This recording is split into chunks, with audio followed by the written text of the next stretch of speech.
Warmth radiated from the rustic haven as its wooden beams were adorned with fairy lights, and the aroma of cedar and flowers filled the air. In the middle, my pulse was pounding, and an uncontrollable smile stretched over my face. I am an interior designer based in Asheville, North Carolina, and my name is Emily Carter. I am 29 years old. After 3 years with Daniel Hayes, who made every plan feel attainable, my fantasy of an engagement party unfolded tonight. The gentle clink of drinks and laughing blended with the jazz tones that drifted from a quartet tucked away in the corner. As Daniel's gentle touch anchored me, my garment embraced me perfectly. At least in my mind, this was our time to shine. However, an unwelcome shiver made its way in. At the head of the table, my mom, Margaret Carter, sat with her back straight and her grin as narrow as a knife. From the time Liam's health crisis as a teenager had her protecting him from harm at every turn, she had been intense. Seated next to her, my 25-year-old brother Liam masked a restless edge behind his charismatic exterior. With his eyes flickering and his laugh too loud, he seemed to be trying to prove something to everyone in the room. I was familiar with his backstory, how he had gone broke on a beautiful SUV and a music app that would never work using the $50,000 trust money that we had both received when we were 18.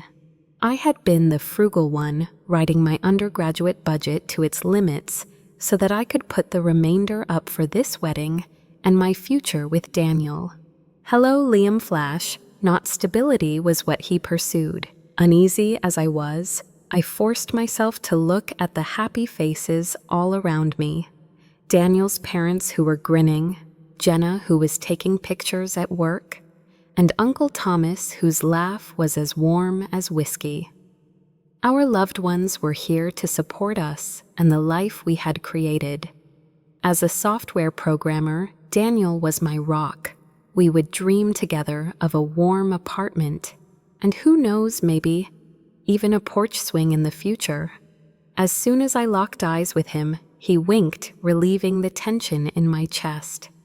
Then I noticed Margaret's hands quivering slightly as she held her wine glass, and my gut was turned. With his signature charisma and a hint of desperation, Liam moved in close to her and whispered. A spoon's crisp and clear tapping on glass muted the room. Standing tall, Margaret's silk scarf glowed in the sunlight, and her expression belied her true feelings of warmth. With a calm but tight voice, she said, "Everyone, I need your attention." Anticipating a toast, I clutched Daniel's hand, feeling a surge of maternal pride. Then she said, "Congratulations to Emily and Daniel," and everyone's grins and glasses went up. I let out a sigh of relief. However, her silence was excessively drawn out, and her icy, unmoving gaze met mine. "I also have an important decision to share," she added, her tone becoming as icy as a blast of winter wind. "Liam will be the beneficiary of the $50,000 trust fund that we left to Emily." Everyone in the room froze, holding their breath. Incredulous and trembling, my laughter escaped. "Are you kidding me?" "Mom?" I spoke in a gentle tone, trying to muster a smile. However, she became more antagonistic.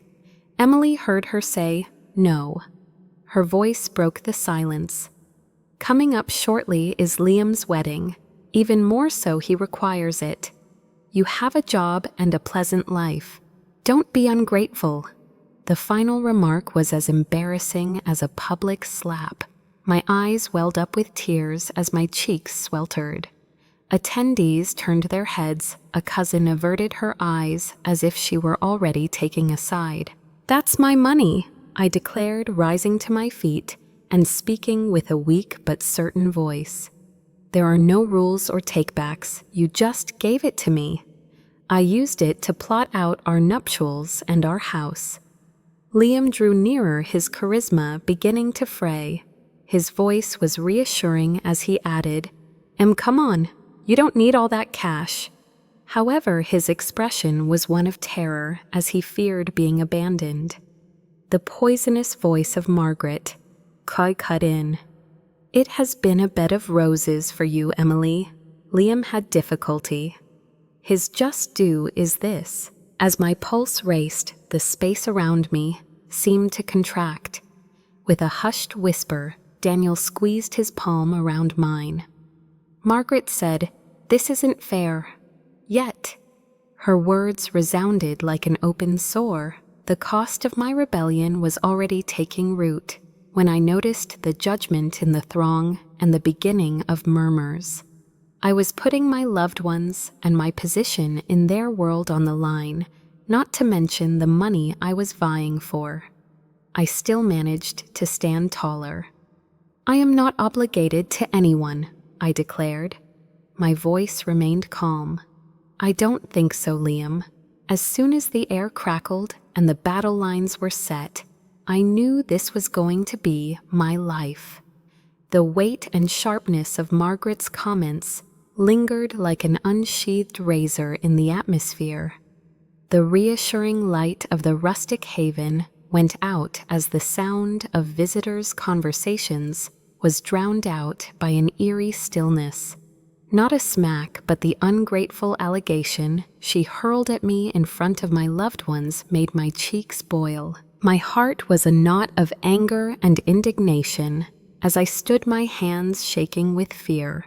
My 29-year-old daughter and planner, Emily Carter, is now being accused of being selfish for defending what was rightfully mine. My future with Daniel, the $50,000 trust fund, was slipping away as Margaret stood there, challenging me to stand up and fight. To break the silence, I yelled out, "You can't do this, Mom." My voice was weak but audible. "That sum is entirely mine. You handed it to me years ago, with no strings attached. Liam's desire for an extravagant wedding is not going to make me give it up. Some emotion, perhaps." Regret flashed across Margaret's eyes as they flitted, but she clenched her jaw.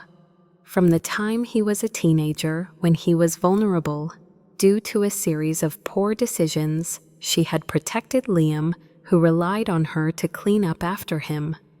She said something along the lines of, "Liam's trying to start over," to Emily. "Above everything else, he requires this." "You've got everything," she said, her voice belying her attempts at composure. Her hands quivered. Leaning forward, Liam's charisma barely concealed his discomfort. The word come on came out of his mouth in a calm yet anxious tone. "You and Daniel are perfect. No one is doing better than me." He was so afraid of appearing weak in comparison to me that he kept gazing across at the visitors, pleading for their acceptance. Still, I could see that he wasn't only inquiring. With that arrogant smile, he concealed his dread of failing and was demanding. "Could I be of use to you?" My anger finally burst through and I stepped closer, snapping. "You wasted your money on that useless app and that foolish SUV, Liam. I worked really hard. I put money aside. Instead of focusing on need, let's do what's right." With so many murmurs floating about, the space seemed cramped. A relative peered down and began to pass judgment as Jenna's eyes widened in surprise. Guests shuffled uneasily. Margaret's manipulative, harsh voice rose to a high pitch. "Emily, you have always been okay. Liam had a hard time, a really hard time." Instead of making it about us, she twisted love into duty with her hurtful comments. The thought of crying made me shake my head. With a crack in my voice, I added, "You're choosing him again." "It has always been yours, but I refuse to sacrifice my own life so that he might make amends." With a steady but assertive tone, Daniel stepped up and placed his hand on my shoulder. "I don't think this is fair, Margaret. That money is Emily's. You know it." His words helped me to steady myself, but Margaret paid him no mind as she stared directly at me, her clenched fist showing her pent-up rage. She warned me in a low hiss, "You'll regret this," and the sound frightened me. The stakes were higher than simply financial gain. They also involved the relationships I was putting at danger by refusing to back down. Uncle Thomas's silent firmness encouraged me as I glanced around and saw his nod. Yet I also saw the price tag. While staring at me, a buddy murmured something to her date. My rebellion was causing a rift in the room and perhaps in my entire universe. I looked directly into Margaret's eyes and stated, "I don't owe you anything." My voice had become more steady. "This is about my future, not the money. I'm sick of letting you judge my worth." As Liam clenched his hands, his smile wavered. Margaret's composure wavered, and her cheeks turned red. A storm was brewing, and the tension was building. Gazes, whispers, and the possibility of losing loved ones were all things I anticipated this moment would bring back. Despite this, I held firm, my pulse racing with an incontestable reality. The stakes were more than $50,000. The struggle was for the life I had created for myself. Not even Margaret or Liam could take that away from her. Like moist Asheville fog, the pain of Margaret's remarks at the rustic haven stuck to me. I had refused to give her and Liam my $50,000 to trust money, but now I was starting to feel the consequences. I could hear people whispering behind me, and I could see the visitors' judgmental stares, as if I were the one who had broken our family. When I first started acting defiantly, I believed the worst was behind me, though I was mistaken. More painful than any public shaming was the true betrayal that was drawing near from unexpected quarters. My colleague Jenna sent a text message at the beginning using careful language. "Hey, did you see Liam's Facebook post? Something about it feels off." The news made me feel sick to my stomach. I went to his page on the app after opening it. Some individuals appear faultless while hiding their avarice, and there it was, a vague but cruel position. No names were mentioned, but the comments from relatives and old friends were directed at me. "Is this about Emily? Our family deserves better." Someone wrote that. To be honest, I find it a bit self-centered. Yet another response came back. My grip on the screen became tighter as my chest clenched. Thanks to his naivete and charisma, Liam had used social media to cast me in a negative light. He appeared to me in my thoughts, his fake grin at the party, his incessant need for acceptance, and his fear of being inadequate. He was more than careless. Anger consumed him. I contacted him, my grip trembling. "Liam, please remove that," I said out in a quiet, angry tone. With an anxious undertone, he chuckled. "Hey, just relax. The post is all that. You're exaggerating a little thing," he said, but his tone betrayed him. He was nervous and unsure of himself, as if he had crossed a boundary, but was unable to retract.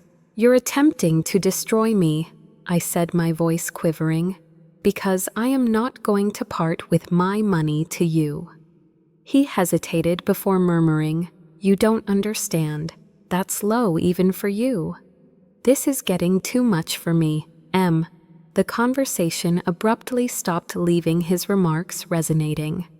He felt no remorse. He acted out in an attempt to amplify his feelings of fear and insecurity. At night, things became considerably worse.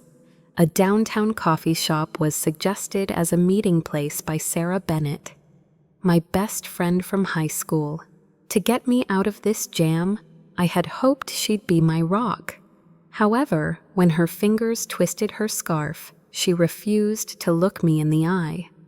"I informed your mom that you lent Liam $3,000 last year," she added, her voice constricting. The words "to cover his rent" made me gasp. In an act of covert compassion, I had assisted Liam just before he was about to be evicted. He had promised to reimburse me. Not even Daniel was informed of my request that he save Liam's pride. Why, though? My voice quivered as I inquired. A mixture of shame and resentment made Sarah's face contort. "You're good with Daniel, your job, and everything else. I'm at a loss, Em. Seeing you excel is challenging. According to your mom, you were being arrogant and shoving it in Liam's face." Her words pierced deeply like a knife.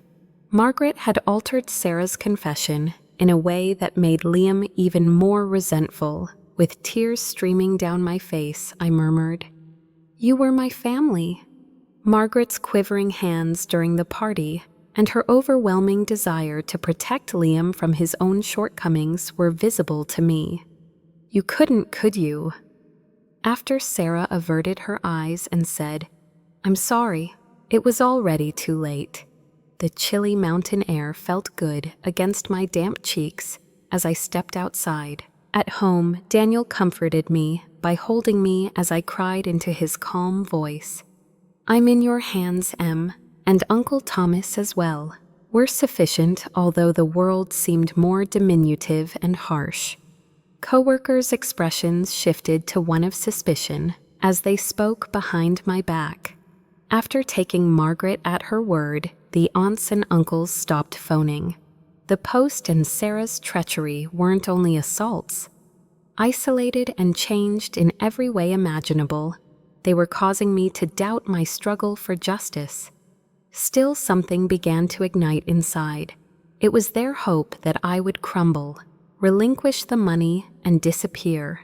Money was no longer the only factor. I would not do it. It pertained to my identity and the facts. No matter the consequences, I would stand up for it. The combination of Sarah's treachery and Liam's Facebook post exposed my wounds to the cold mountain air of Asheville, leaving me raw. The cost was mounting cold shoulders from cousins, murmurs at work, and a family falling apart, despite my fight to retain my $50,000 trust fund. I believed I had witnessed the worst, that the rustic haven had been the zenith of Margaret and Liam's wrath. But it wasn't all. A fresh attack was on the way, and it would shatter not just my plans with Daniel, but also my cherished memories of my father. It was sent from Carter and Wells, a downtown Asheville legal practice, and came in a clean package. I ripped it open, exposing a lawsuit, my hands quivering with fear. My parents, Margaret and Liam, were suing me, alleging that I had misused a $50,000 fund that was supposed to go toward my college education. As my heart rate increased, the printed words became hazy. Applied incorrectly. Thanks to scholarships and spending it all on my design degree at UNC Asheville, I was able to save up enough for a future with Daniel. Meanwhile, Liam had blown his on an unsustainable luxury SUV and an app that never took off. It stung even if their assertion was false, and an attempt at a desperate grab. I was being dragged to court by Margaret, who had previously braided my hair and referred to me as her star. I personally bailed out Liam, and now he was the one twisting the knife. In the cozy office of my lawyer, Rachel Nguyen, I was welcomed by the colorful art prints that adorned the walls. With a level voice, she informed Emily, "This case is weak, no limitations whatsoever. The fund is in your name." I felt a twinge of relief, but I persisted in asking, "Then why are they doing this?" as their college-only excuse wouldn't fly. Rachel lowered her gaze. Margaret is standing guard over Liam. Since his troubled high school years, he has been her blind spot. Liam, on the other hand, is terrified of falling short again and having you steal the show. I imagined Margaret's tense expression at the party, her fists clenching as she confronted me, and Liam's hesitant laughter which concealed his insecurity over being the weaker sister. What Rachel said next, though, rendered me speechless. "There's something else," she said with caution. "The origins of the fund are unclear. According to your dad's financial documents, it originated from a questionable real estate deal in the 1990s. A lump formed in my throat, since it might have been dubious. I lost my hard-working, kind father 5 years ago, and he was my hero. He inspired me to dream big and was always there for me. I felt like I was losing him all over again at the thought that his gift to Liam and me was polluted. If this gets out, what will happen?" With my voice just above a whisper, I inquired. Rachel drew nearer. "The money may be confiscated or frozen. It would reflect poorly on your family. But if we succeed without a fuss, it will be yours." It made my heart race. Will you choose to keep the secret and keep the money, or will you jeopardize our wedding, our apartment, and my father's inheritance by exposing the truth? Margaret, who knew this secret and used it to dominate me, came to mind when I thought of the party where she avoided looking into my eyes, always looking for his next great triumph. Liam is likely unaware but nonetheless complicit. I said, "I'm keeping it," using a deep, commanding voice. "That is for the time being. But I'll whip some up right now, give some away, use it for good." Rachel gave a knowing nod, then we put up a smart fight. All they have is empty rhetoric. As I stepped out of her office, the burden of the mountains became apparent. I was made to rethink my father and my decisions, since the case wasn't only about money, it was also about opening old scars. Whispers of that Carter family drama began to circulate among coworkers, and their looks became increasingly critical. My aunts stopped responding to my texts because they agreed with Margaret that I was the greedy one. Isolation hurt, but it stoked the flames. As a result of their deceit and the shadow cast by my father, Margaret and Liam believed I would give in. That was a mistake. This wealth, with all its flaws, belonged to me, and I would stand up for it, for both myself and the reality that was now becoming apparent to me. On my wedding day, the mountains of Asheville stood guard as the sun cast a golden light over Blue Ridge Garden. Instead of being completely enchanted by the thought of Daniel's radiant grin beneath the flower arch, my heart was racing with fear. I felt as if I were being enveloped in a wet fog by the lawsuit. Liam's cruel post, Sarah's treachery, and the specter of my father's contaminated $50,000 fund. I knew Margaret and Liam's rage hadn't subsided, so I hired security for the venue, a verdant outside area with white chairs and roses. My hands were trembling, yet determined, as I adjusted my veil in my wedding room, ready for their next move. I felt my anxiety rising as the sound of guests laughing wafted through the window. "You are my world," Daniel wrote in a text message. His assurances comforted me, but I still felt scared. After reviewing Margaret and Liam's images with security, I made it plain that they were not allowed to enter the event. Nevertheless, the recollection of Margaret's shouted warning and Liam's frantic cry remained vivid. It was a startling knock. Gloomily, a security man entered.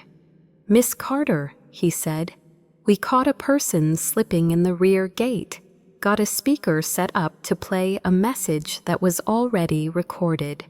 Your brother Liam was the one we tracked down for the task." My heart skipped a beat. "Is it someone who speaks? Which message?" My voice quivered as I inquired. After a moment of hesitation, he pulled out a video from his phone. Liam's mocking voice saying, "Emily's a liar hoarding money while her family suffers. She's not a bride, she's greedy." Those were the remarks that were designed to stab me in the back and reverberate throughout the garden, embarrassing me in front of everyone. Margaret hadn't intended it, but she had ignited the fuse. A message on the guy's phone read, "Make sure Liam steps up." I could see it in Liam's expression, his anxious smile at the rustic haven, his desire to surpass me, driven by her whispers to fix this. I demanded, "Draw me Liam," with a forceful command. The security detail escorted me to a separate chamber where I found Liam selled his charisma, gone his eyes flashing. Why my friend Liam? With my pain still raw, I stepped closer and demanded, "To boost your self-esteem, you would destroy my wedding." His voice quivered as he recoiled. "You know what my mom insisted that I do something. Hey, I'm not a loser, all right." His speech faltered as he revealed the timid youngster, driven by Margaret's unwavering confidence in him, who was afraid of falling short. I was determined, but my heart hurt. "You don't have the right to inflict pain on me just to demonstrate that you're sufficient," I proclaimed, my eyes welling up with tears. After that, I looked over at the guard. Was he the only one there? "I am sure," he said. Nodding, "There has been no sighting of your mom." A mixture of relief and wrath washed over them. He was told to get out of here by me and double-check the location. "This day is mine," the guard said, pausing. "Do you want to contact the authorities?" I noticed that Liam's dread was visible in his eyes as his resistance was waning. I was torn between wanting justice and enjoying my wedding. "No," I said with a quiet confidence. "Be careful he leaves." My chest was clenched as I leaned against the wall as Liam was brought away. My day and reputation were nearly destroyed by the speaker and his heartless words. Beyond the door, I could feel the visitors' scrutiny. Some were muttering something about Carter drama. It became more difficult to trust others, and I realized that the divide with Liam was probably here to stay. Even if this poison had no effect on our love, Daniel remained there to wait. My veil glistened as I stood up straight and dabbed away a tear.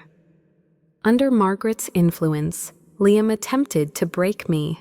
His failure left me breathless as I hurried back to the room, determined to seize control of my future and make it mine and the woman I was growing into. Despite the sour aftertaste of Liam's botched sabotage attempt, the Blue Ridge garden remained undisturbed, its roses swinging in the mild Asheville wind. As I reclined in the bridal room, my ethereal white dress billowing about me, the crushing impact of his unforgiving words that I was selfish and dishonest resonated within me.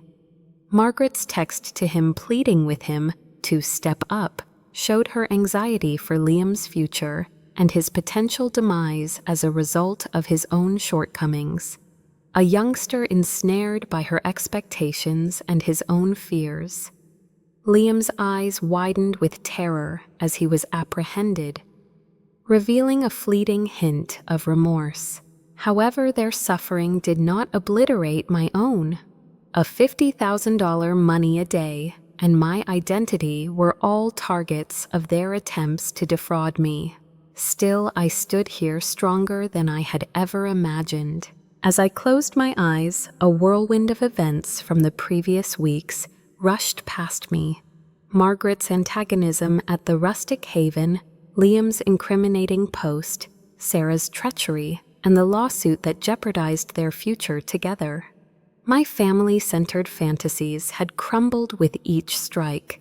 Margaret, whose pride was too strong to let her let go of the guilt she felt for Liam's problems as a teenager, choose him over me. Envy transformed Liam into an unrecognizable monster as he desperately tried to outdo me. Emily Carter, 29, prepared to battle for her life. Not the obedient daughter was what I saw plainly today. My thoughts were interrupted by a gentle tap.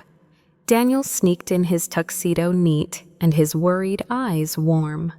"Are you okay, While crouched down by my side, he inquired, nodding, my throat constricted.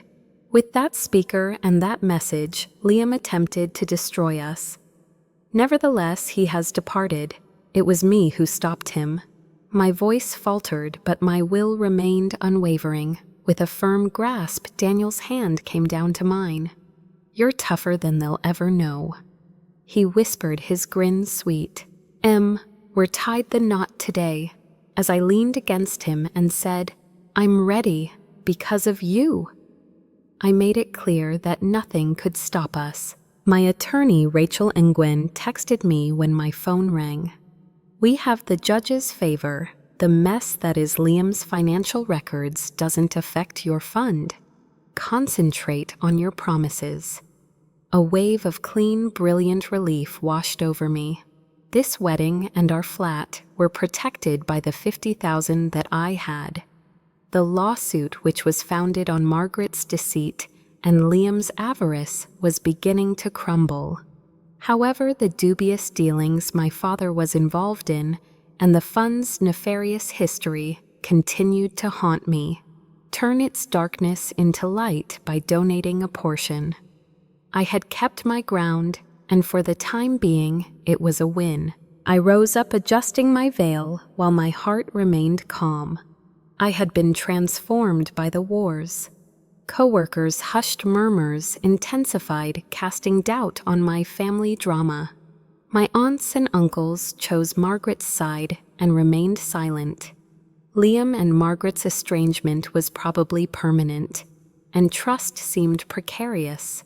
It wasn't just me, though. Rather of believing the falsehoods, Daniel, Uncle Thomas, and Jenna noticed me. Despite their animosity, I made a conscious decision to take a leap of faith and celebrate my wedding. I wasn't only putting money away, I rescued myself. As the rustle of leaves and the voices of people filled the garden, it waited. I imagined Daniel standing at the arch, staring fixedly forward as our destiny came to fruition. They had attempted to censor my truth, Liam's speech, Margaret's pressure. They'd been unsuccessful, and I felt a surge of pride that I had worked for. Not only was it a wedding, but it was also my stand and proof that I could choose love even in the face of treachery. With my veil glistening in the sunlight, I raised my chin and made my way to the entrance.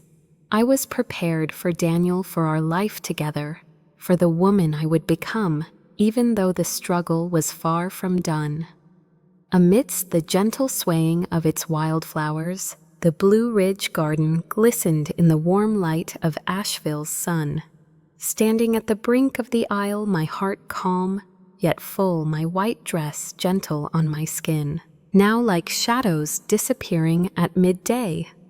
The wounds from the previous months, Margaret's harsh words, Liam's angry message, Sarah's treachery, and the struggle for my $50,000 fund felt lighter.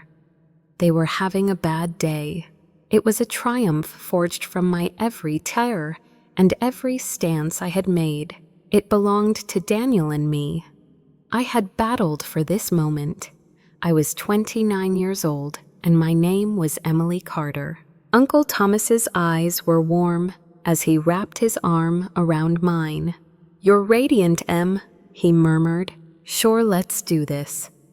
I felt a lump in my throat as I expressed my gratitude to the man who had taken me in as a family member when Margaret and Liam ran away. Rumor has it that Margaret had timidly inquired about the wedding from Jenna, but that her pride or dread of Liam prevented her from answering. In my thoughts, I saw Liam's face, his regretful look, as he was confronted with that speaker a young man engrossed in his own need to prove himself. Their departure was painful, but it also set me free. Jenna snapped shots while the violin hummed and visitors turned smiling softly. Daniel's mom rubbing her eyes. Whispers the lawsuit and Liam's action were all known to some. They believed in us, though, and they were here. Daniel stood under a rose-draped arch at the end of the aisle. His tux was plain, and his stare was unblinking. Despite all the drama and falsehoods, he saw me. With every stride I made, I escaped Margaret's dominance and Liam's jealousy, and I moved closer to the love I had earned. The mountains stood watch still and rooted. Curling up to Daniel's warm hands, I let him calm my anxious anxieties. First, with a deep, sincere voice, he made his vows. "You are my sanctuary, my rock. I will always be at your side." I was so happy that it ached, and tears welled up in my eyes. "It is my time now." I spoke clearly when I told Daniel, "You are my refuge." A defiance of every hit I'd received. These words were ours, raw and true, promising to create with you and to pick us no matter what. Everyone could hear the officiant's voice. Beloved spouses. The garden came to life with cheers and clapping. Daniel sealed our love and our battle with a kiss that was both warm and certain. Somebody whispered, "She's so strong. After everything." It was a subtle victory cry. The separation between Margaret and Liam was irreparable, but suddenly these people, Daniel, Uncle Thomas, and all of them were like family to me. Standing there holding hands, I knew I had won. Even though the reception was only starting to play music, it was my day and it was love. As Daniel and I adapted to life after the vows, the happiness of our wedding remained, and the shouts from the Blue Ridge Garden continued to warm my heart. However, the struggle for my trust fund of $50,000 was far from ended. My gut knotted up as I waited for the case to conclude a week later at Rachel Nguyen's Asheville office. They had attempted to expose me, what with Margaret's dominance and Liam's frantic prank with the speaker. Last night, Margaret sent Emily a brief, tense text message that read, "I hope you're happy, Emily." There was no apology. The message just conveyed her pride and remorse at having pushed Liam too far. It hurt, but I had had enough of trying to win her acceptance. Rachel's voice was audible. "Me, you won," she said, her expression exuding pure joy. Their deceit was exposed by the judge. They lost their case because of Liam's spending on his app and that SUV. "The fund's yours." The relief was as sudden as a ray of sunshine, sharp and liberating. As he faced a fine for wedding sabotage, Liam stood in court with his head down low, a hint of guilt showing behind his bluster. My safety net for our future, the $50,000, was intact. I was nevertheless troubled by its questionable origins, which stemmed from my father's dealings. I would transform his darkness into brightness by donating $5,000 to an art program for children. The remainder went toward our wedding and a deposit on our first actual home, a modest apartment just outside of Asheville. As we hung photos, Daniel's smile my veil in the breeze, the aroma of fresh paint blended with laughing. The office hushes subsided as some coworkers nodded respectfully while others remained emotionally detached, influenced by Margaret's story. The distance between her and Liam seemed permanent, a subtle pain. I had chosen my way while they had picked theirs. As he smacked a shelf, Daniel caught my gaze and grinned. "This is America, ladies and gentlemen." So proud of what we accomplished, I nodded. With every cry and every stance, this wasn't just a house. It was our beginning. The walls where Daniel and I had put our wedding images from Blue Ridge Garden were warmed by the morning light that seeped into our Asheville apartment. The battle over my $50,000 money, the charges made by Margaret, the terrible letter from Liam, and the betrayal by Sarah all seemed like faraway memories today. I was still shaped by them. My strength, Emily Carter, 29 years old, lay not only in my ability to win, but also in my ability to choose my family. I didn't intend to lose you. Margaret's pride triumphed, and her guilt was too late, according to a draft text message that was discovered weeks after the fact was never sent. I couldn't shake the image of Liam's humiliated look when he was found. He was a lad shackled by her high standards, not simply jealousy. The truth hit me as I stood in our kitchen, coffee on the stove. No one is truly family unless they have seen you. When Liam and Margaret lied, Daniel, Uncle Thomas, and Jenna stayed firm. There was a high price to pay, a split I didn't think we could heal, office rumors, and no calls from relatives. I had succeeded in acquiring myself, though. Tell me what you think I discovered. Establish limits. Protecting your value requires saying no. Future planning. My freedom was maintained by saving while Liam was shackled by his carelessness. Regardless of how much betrayal hurts, the strength to remain up is within you. Pick your friends wisely. Surround yourself with uplifters rather than downers. And I say this from the bottom of my heart, the battle of your life is to love yourself. Just like my determination, the mountains outside remained unwavering. Joined me, Daniel put a loving arm around me and said, "Are you proud of us?" With a gentle tone, he inquired. "Always," I remarked with a smile. "If my tale moved you or ignited a spark, please consider giving it a like. Tell me about your struggle. I'm listening." Stay tuned for more authentic tales of perseverance and elegance. Stay true to who you are.